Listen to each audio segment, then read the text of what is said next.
चलिए साथियों नमस्कार। प्राथमिक विद्यालय बेलौना कला बरसटी के सम्मानित प्रधानाध्यापक उपाध्याय जी हैं मेरे साथ बातचीत करने के लिए। बहुत कमाल की शख्सियत है, बहुत जिंदा दिल इंसान है। परिषदीय विद्यालय संवर रहे हैं, परिषदीय विद्यालय बदल रहे हैं और सिर्फ सामर्थ्यशाली शिक्षकों के बूते, उनकी मेहनत, उनकी ऊर्जा के बूते क्या कुछ नहीं किया इन्होंने उस विद्यालय में। शून्य से शिखर तक का सफर तय करने वाले उपाध्याय जी मेरे साथ। सर स्वागत, बहुत कम शब्दों में बातचीत आपसे। जब आपने विद्यालय ज्वाइन किया था उस समय विद्यालय की क्या परिस्थिति, जरा उसके बारे में बताएं। उस समय सर विद्यालय अगर मैं देखा होता, क्योंकि जिस विद्यालय से हम गए थे उस विद्यालय में सर मतलब जितना मैंने सजावट किया था वहाँ से प्रधानाध्यापक होकर के जब उस विद्यालय में गया तो हमको ये लगा कि आज मैं किस विद्यालय में यहाँ आ गया हूँ। लेकिन मैं सर आपको बताऊं कि एक नीम का पेड़ था वहाँ पर, और एक नीम के पेड़ को ही प्रणाम करके मैंने देखा कि यहाँ तो अपार संभावनाएं हैं कार्य करने की। तो फिर मैंने उसी समय प्रण किया कि आप इस विद्यालय को जो है एक ऐसे पटल पर, दुनिया के पटल पर रखूंगा कि जिसको एक उदाहरण के रूप में प्रस्तुत किया जाए। और सर मैं आपको बताऊं कि सबसे बड़ी बात है कि मैंने बहुत से पेड़ को खरीद करके जब महंगे पेड़ के ले जाते थे तो ये ऐसा होता था कि मिट्टी वहाँ की एकदम ऊसर थी।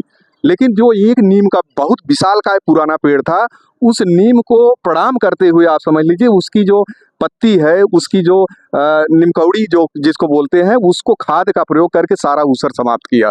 और फिर सर कलम पद्धति से कहीं से किसी से दान लेकर के, कहीं से पेट्रोल पंप से, कहीं किसी अच्छे गार्डन से है तो उसकी जड़ी बूटियों को लेकर के हम अपने विद्यालय में जो है मतलब बिना पैसे खर्च किए आज इतना गार्डनिंग हम किए हैं कि पूरे विद्यालय एकदम पूरा हरा भरा हो गया है। अच्छा, विद्यालय में पठन पाठन की दृष्टि से अभी छात्र संख्या कितनी है और अध्यापक कितने हैं, पढ़ाई कैसी होती है इसके बारे में बताएं। छात्र संख्या इस समय हमारे यहाँ प्राथमिक है, कक्षा 1 से 5 तक है। और सर हर कक्षा में हमारे यहाँ 60 बच्चे हैं सर। 60 बच्चों का जो है एक कसा हुआ पूरा विद्यालय है। और जब उस विद्यालय में हम गए तो हमारी मेहनत को देख करके संबंधित खंड शिक्षा अधिकारी ने उस विद्यालय को अभिनव विद्यालय बना दिया।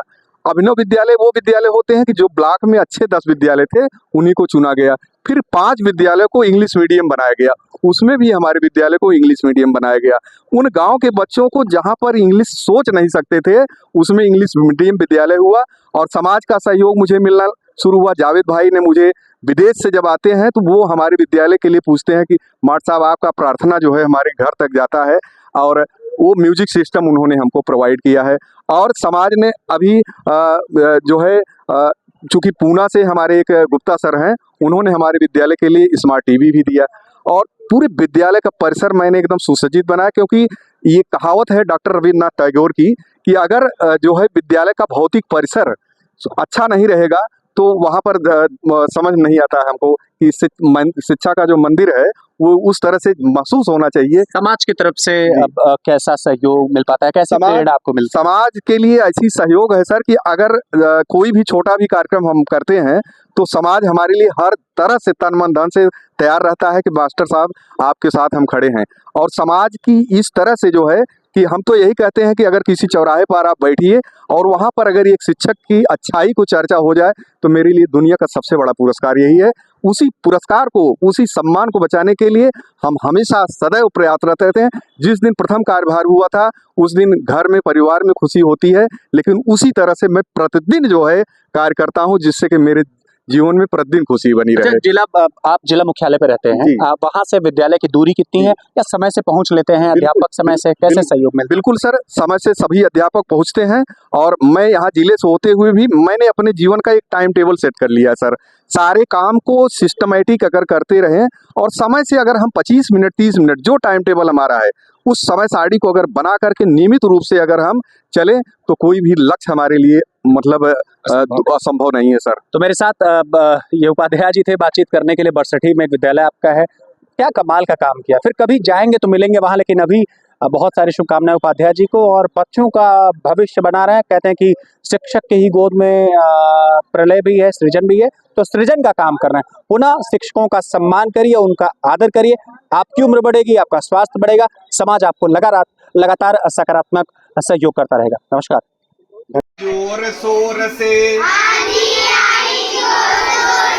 ताली टूटी है झकोर से, उड़ा घोंसला अंडे फूटे, उड़ा घोंसला अंडे फूटे, अब यह चिड़िया कहाँ रहेगी, किससे दुख की बात कहेगी, अब ये चिड़िया कहाँ रहेगी। हमने खोला अलमारी को, बुला रहे हैं बेचारी को, बुला रहे हैं बेचारी को, पर वो चींची करती है, घर में तो वो नहीं रहेगी,